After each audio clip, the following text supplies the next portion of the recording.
कोनो खाई हटे कोनो बतासा मिठाई हटे कोनो के कुआ कोनो खाई हटे कोनो बतासा मिठाई हटे कोनो के चट छोला चटोरी ह सब जन ढोरी ढोरी ह तोहर पुलहा कटोरी ह सब जन ढोरी ढोरी ह तोहर पुलहा कटोरी ह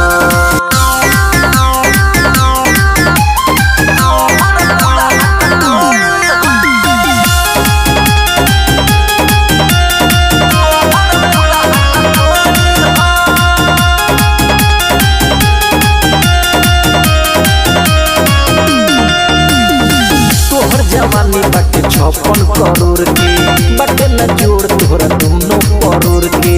सजा सुनहो तोहर जवानी बाटे 56 करोड़ के बाटे न जोड़ तोहरा दोनों करोड़ के अखिया लागे जन हका जरावटा ठंडा ना होला कब तोहर फरावटा आलू रखे वाला लागता ई गोरी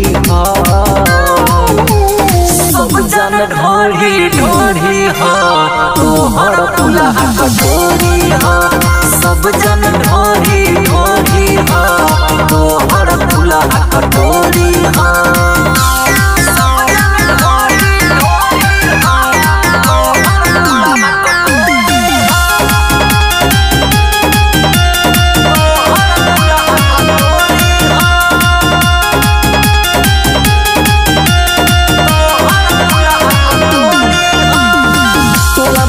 तोहर नाम हो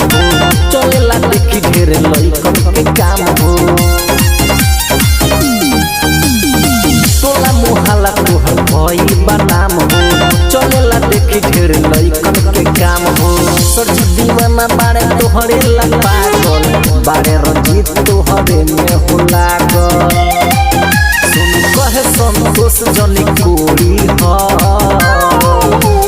सब जन ढोरी ढोरी ह तोहर पुलहा कटोरी ह सब जन